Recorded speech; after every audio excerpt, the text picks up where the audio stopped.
सतगुरुदेव भगवान की जय। पाप विनाशिनी माँ भगवती गीता मैया की जय। श्री बांके बिहारी लाल की जय। तो हमने लास्ट जितने भी वीडियो थे, ठीक है, उसमें हमने जाना था कि भगवान यज्ञ का क्लासिफिकेशन करते हैं कि किस तरह के यज्ञ होते हैं और साधक किस किस यज्ञ को कर सकता है अपनी क्षमता के अनुसार। ठीक है, आगे इसी में क्या कहते हैं आज जानते हैं हम। यज्ञशिष्टामृत भुजो यान्ति ब्रह्म सनातनम नायं लोको अस्ते यज्ञस्य कुतो वन्य कुरु सत्तम। अर्थात हे कुरुवंशियों में श्रेष्ठ अर्जुन, कुरुवंशियों में श्रेष्ठ अर्जुन क्यों बोलते, क्योंकि वो पांडवों में भी सबसे बेस्ट माने जाते अर्जुन, श्री अर्जुन, और कुरुओं के वंशज हैं, इसलिए कुरु श्रेष्ठ अर्जुन बोलते हैं। आगे कहते हैं यज्ञ से बचे हुए अमृत का अनुभव करने वाले सनातन। यज्ञ से बचे हुए अमृत अर्थात जो प्रसाद होता है उसको जो हम लेते हैं, अर्थात जब हमने अपनी इंद्रियों का आहुति बना करके उसमें दान किया है, उसमें आहुति दी है इंद्रियों की, तो बेसिकली क्या होगा कि हम उसका जब यज्ञ की जो जितनी भी बची हुई जो एनर्जी होगी हम उसको जब कंज्यूम, क्योंकि यज्ञ से क्या होता है ना, यज्ञ से पूरा एनवायरनमेंट फ्रेश हो जाता है, एनवायरनमेंट पूरा शुद्ध हो जाता है। इसीलिए तो कहते हैं जब वहाँ पे भजन कीर्तन जब होता है ना तो एक अलग ही वाइब आती, पॉजिटिव वाइब आती। ठीक है, किसी अपसेट हुए इंसान का भी ना वहाँ पे मूड फ्रेश हो जाएगा। क्यों? क्योंकि वहाँ पे उस एनर्जी का उसको भी दान मिल रहा है, उसको भी एक छोटा सा अंश मिल रहा है, उसका पहुँच रहा है। किस तरह से? श्रवण यज्ञ के द्वारा। श्रवण सुन रहा है वो भजन कीर्तन, भले वो कुछ नहीं बोल रहा है लेकिन वो देख रहा है, ठीक है, लेकिन वो श्रवण कर रहा है, सुन रहा है, तो उस तरह से भी वो उसका भी एक कल्याण हो रहा है। अब आगे क्या कहते हैं, भगवान जो यज्ञ तो उस परब्रह्म परमात्मा को वो प्राप्त होते हैं जो मतलब किसी भी तरह का यज्ञ करते हैं। आगे कहते हैं यज्ञ न करने वाले मनुष्य के लिए ये मनुष्य लोक में भी सुखदायक नहीं, फिर परलोक कैसे सुखदायक होगा? सही बात है। देखो, अगर जब भगवान का यज्ञ नहीं करोगे तो फिर तो मुश्किल है ना, मतलब कहाँ जाओगे तुम? नरक जाओगे फिर तो, और जहाँ पे मतलब यमलोक यातना देते हैं उस आत्मा को, ठीक है, तो वहाँ जाओगे। फिर उसके बाद क्या होगा? यातना खत्म हुई तुम्हारी, और फिर उसके बाद वापस किसी मनुष्य से कम जो निचली योनि होगी वहाँ जन्म लेगा। फिर बहुत मेहनत करने के बाद फिर मनुष्य योनि में जन्म मिलता है। फिर पता नहीं क्या हमने पाप कर्म फिर से किए, फिर से वही ऐसे साइकिल की तरह ऐसे पूरा घूमता रहता है पहिया, ठीक है। लेकिन जो यज्ञ करता है, जितने भी यज्ञ का भगवान ने क्लासिफिकेशन दिया है ऊपर के श्लोक में, उसका एक भी यज्ञ करता है ना तो उसको परलोक का सुख मिलता है। अब जैसे कोई होता है कि स्वर्गलोक, बहुत लोग कहते हैं स्वर्गलोक और नरक लोक ही तो है, नहीं, और भी लोक है जहाँ भगवान वास करते हैं, श्री कृष्ण भगवान, वहाँ गोलोक है, ठीक है, जहाँ भगवान श्री विष्णु वास करते हैं वो वैकुंठ धाम है। तो हम भक्तों की कहाँ पे हमारा गोल है जाने का? हमारा गोल है गोलोक जाने का, वैकुंठ धाम जाने का, कि हम जिस प्रकार से हमारी भक्ति चाहे जैसी भी हो लेकिन शुद्ध होनी चाहिए हमें, ठीक है। और ये नहीं होना चाहिए कि नहीं, मतलब सेल्फिश नीड नहीं होनी चाहिए उसमें। और दूसरी चीज़, जो पूजा नहीं करते या फिर जो यज्ञ नहीं करते उनको तो ये यहाँ मृत्यु लोक में कष्ट मिलना ही मिलना है, फिर वहाँ पे भी जाना इम्पॉसिबल है, उसके लिए द्वार क्लोज है बिल्कुल। आगे क्या कहता है, एवं बहुविधा यज्ञा विविता ब्रह्मणो मुखे कर्मे जान विधि तान सर्वान्नवे ज्ञात्वा विमोक्ष्यसे। अर्थात इस प्रकार और भी बहुत तरह के यज्ञ वेद की वाणी में विस्तार से कहे गए हैं। भगवान श्री कृष्ण ने अर्जुन को और हम सभी लोगों को वो यज्ञ बताए जो बेसिकली हम कर सकते हैं, ठीक है। और ऐसे बहुत सारे यज्ञ वेदों में कहे गए हैं, ठीक है। अब क्या होता है ना कि हर कोई हर तरह का कोई यज्ञ नहीं, क्योंकि उन्हें पता था कलयुग आएगा और कलयुग में भक्त कितनी भी पूजा कर ले वो कम ही होगी, लेकिन स्टिल उसको कहते हैं ना कि अगर वो इतना भी है कि अगर शुद्ध है उसकी भक्ति तो भी उसके लिए द्वार खुला रहता है गोलोक धाम और वैकुंठ धाम का मृत्यु के बाद। अब पता नहीं कैसे मतलब उसके जीवन पे होता है कि पता नहीं कैसे पाप कर्म होंगे, पुण्य कर्म ज़्यादा है कि पाप ज़्यादा है। पुण्य अगर ज़्यादा है, पाप थोड़े से कम है, तो फिर चलो एक और मतलब फिर मनुष्य योनि में जन्म मिल जाता है, उसको और बेटर लाइफ मिलती ताकि वो और भजन करे और हमारा कीर्तन करे, ताकि जिससे कि वो गोलोक धाम के लिए उसको टिकट मिल सके। ठीक है, अब टिकट सबको तो नहीं मिल सकता, टिकट तो उसी को मिलेगा जो डिजर्व करता है। तो उसको डिजर्विंग बनाने के लिए और क्वालिटीज उसमें इम्प्रूव करने के लिए भगवान उसको अच्छी लाइफस्टाइल देते हैं अगले जन्म में। लेकिन वो क्या करता है ना, अच्छा अच्छी लाइफस्टाइल मिली है, मैं पढ़ने में बहुत होशियार हूँ, हाँ मेरे पास तो बहुत पैसा है, अरे यहाँ पे तो मुझे एडमिशन आसानी से मिली, पर वो भक्ति भूल जाता है। और जब भक्ति भूल जाता है तो फिर हम क्या करते हैं, हम फिर उसी मायावादी उसमें जीवन में हम पूरा जीवन अपना ऐसे बिता देते हैं। और जीवन जब पूरा निकल जाता है तब फिर लास्ट में जब बुढ़ापा हो जाता है तब हम भगवान का भजन करते हैं। लेकिन भगवान का भजन हमें शुरू से करना चाहिए, इनफैक्ट हमें पैदा होने से ही करना चाहिए। जिस प्रकार प्रहलाद ने की थी,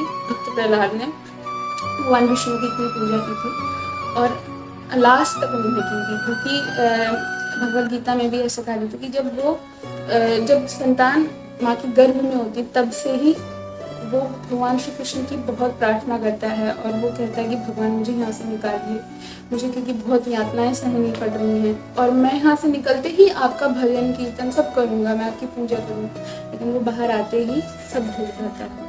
क्यों? क्योंकि माया उसको घेर लेती है। तो यही चीज़ ठीक है, तुम बच्चे हो कोई बात नहीं, समझते हैं भगवान सबको उतनी लेकिन जब उसमें समझ आती तब क्यों नहीं करता है? तब उसके पास बहाने होते हैं कई सारे, अरे मेरे पास टाइम नहीं है यार, मेरे पास ऑफिस का काम है, मुझे स्कूल जाना है, ये करना है वो करना है। सांस लेना भूलता है क्या? हम नहीं भूलते। खाना खाना भूलते, पानी पीना भूलते हैं? नहीं भूलते। लेकिन भगवान का नाम भजना हम भूल जाते हैं। क्यों? क्योंकि अरे मुझे इंटरेस्ट नहीं है यार, सो ओल्ड फैशन। ठीक है, तो इसीलिए कहते हैं कि भगवान जिसको यहाँ पे मतलब भजन नहीं कर रहा है, उसको यहाँ पे ही इतने कष्ट हैं, तो वहाँ पे क्या सुख मिलेगा उसके लिए? तो डोर क्लोज्ड। आगे क्या कहता है?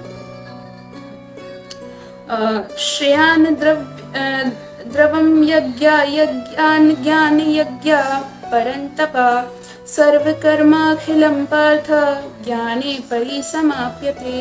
अर्थात हे परंतप अर्जुन, द्रव्य में यज्ञ से ज्ञान यज्ञ श्रेष्ठ है। संपूर्ण कर्म और पदार्थ ज्ञान तत्व ज्ञान में समाप्त हो जाते हैं। अब देखिए, भगवान ने बता तो दिया कि ये यज्ञ होते हैं, द्रव्य यज्ञ होता है, श्रवण यज्ञ होता है, ठीक है, जप यज्ञ होता है, लेकिन सबसे श्रेष्ठ कौन सा है? अब ये तो एक क्वेश्चन बन गया कि मतलब चलो ठीक है, जिसके पास सब कुछ है वो क्या करे? तो भगवान ने बताया सबसे श्रेष्ठ ज्ञान यज्ञ, क्योंकि बिना ज्ञान के तुम कुछ भी नहीं कर सकते।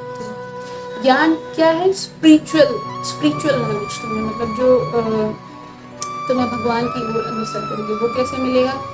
भगवान की कथा सुन के, भगवद गीता का पाठ करके, श्रीमद् भागवत का पाठ करके, या श्रीमद् भागवत का श्रवण करके, सत्संग कीर्तन करके, क्योंकि उससे मन शुद्ध होगा। मन शुद्ध होगा तो हमारी वाइब पॉजिटिव होगी, तो उस वजह से क्या होगा, हम उसमें और ज़्यादा फोकस करके हम पढ़ सकते हैं और नॉलेज हम ले सकते हैं। बिना नॉलेज के अगर मैं पढ़ती नहीं तो आज मैं आपको कैसे बताती कि भगवान ने क्या क्या कहा है, कैसे समझाया, नहीं बता पाती ना। तो ज्ञान is very important, knowledge is very important first, फिर सब कुछ है ज़रूरी, फिर जैसे तुम्हारी इच्छा हो।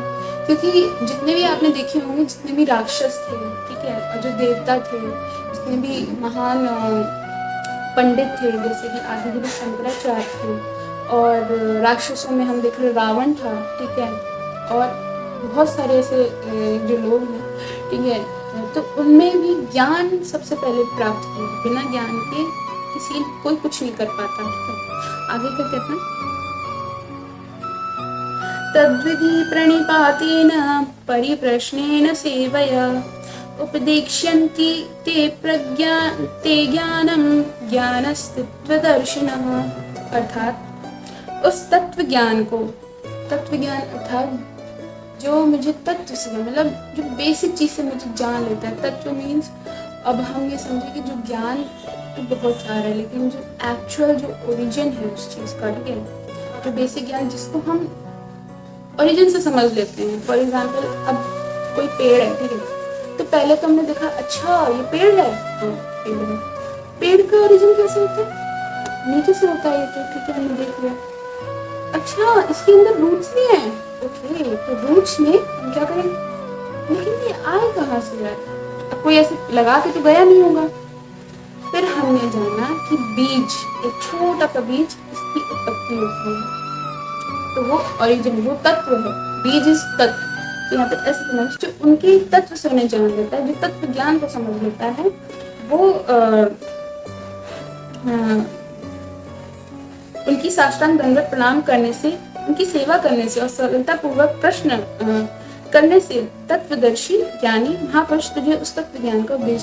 भगवान अर्जुन को समझा रहे हैं कि देखो, तुम अगर इस तत्व का ज्ञान कर लोगे फिर तुम्हें मोह का बिल्कुल भय नहीं रहेगा कि मतलब मुझे अच्छा युद्ध करना है तो करना है, मतलब ये सब मेरे शत्रु हैं, ये सब भगवान का, मतलब अभी तो भगवान ही विनाश कर रहे हैं ना, मेरे हाथों तो बस एक, मैं तो बस इसका निमित्त हूँ।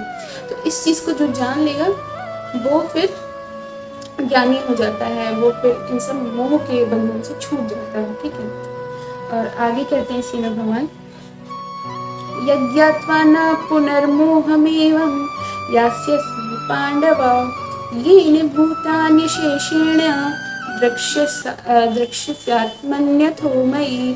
अर्थात जिस तत्व का अनुभव करने के बाद तो फिर इस प्रकार मोह को नहीं प्राप्त होगा। और हे अर्जुन, जिस तत्व ज्ञान से तू संपूर्ण प्राणियों के निशेष भाव से पहले अपने में और उसके बाद सच्चिदानंद में देखिएगा, तो वही चीज़ है भगवान उसे समझा रहे कि तुम जाओ किसी गुरु, तुम एक गुरु से, जैसे उनके गुरु कौन थे, द्रोणाचार्य थे, तो उनसे जाके जो मतलब जिनको इतनी नॉलेज हो कि वो बता सके स्पिरिचुअल चीज़ों के बारे में, उनके पास जाके हाथ जोड़ के विनम्रता से बोलो, गुरुवर मुझे इस चीज़ का ज्ञान चाहिए, विनम्र होना पड़ता है। और फिर हमें उनकी फिर विनम्र होती, पहले तो उनसे बहुत उनके पीछे लगना पड़ता है, क्योंकि बिना लगे तो कोई चीज़ नहीं मिल पाती। फॉर एग्जाम्पल हमें अगर कोई एग्ज़ाम भी क्रैक करना पड़ता है ना, तो हमें उसके पीछे हाथ धो के लगना पड़ता है, तभी वो चीज़ मिलती है हमें। तो ऐसे ही गुरु जी के पीछे भी हमें लगना पड़ता है, उस काबिल बनना पड़ता है। फिर जब वो ज्ञान, फिर उनसे विनम्रता से बोलना पड़ता है कि गुरुवर हमें ज्ञान दीजिए, उनसे प्रश्न करना पड़ता है स्पिरिचुअल नॉलेज के टर्म्स में। फिर जब वो ज्ञान देते तब हमें उनकी सेवा करनी पड़ती, कुछ तो देना पड़ेगा ना, हमें ऐसे ही थोड़ा ना मिल जाता है, उनकी सेवा करनी पड़ती। तो वही बताएं कि जब तुझे इस चीज़ का ज्ञान हो जाएगा तब तू तत्वज्ञानी बन जाएगा, और तुझे इसका कोई मोह भय नहीं रहेगा, और फिर तुझे बाद में मेरे में मन लग जाएगा। जब मेरी भक्ति करेगा तो फिर तू इन सब से मुक्त हो जाएगा। ठीक है, तो आशा है कि आप लोगों को ये आज के श्लोक बड़े अच्छी तरीके से समझ में आएंगे, और आप लोगों ने गीता पाठ का पढ़ना भी शुरू कर दिया होगा, 5 श्लोक डेली, और हरे कृष्ण महामंत्र का जाप भी शुरू करिए। बिकॉज बहुत लोग नहीं कर पाते हैं, सत्संग कीर्तन नहीं कर पाते, लेकिन जाप तो कर ही सकते हैं ना, मुंह से बोलना है सिर्फ। आप 5 मिनट बैठे तो बस भजन सुनिए, कीर्तन सुनिए, माइंड फ्रेश हो जाएगा आपका। और आज के लिए बस इतना ही।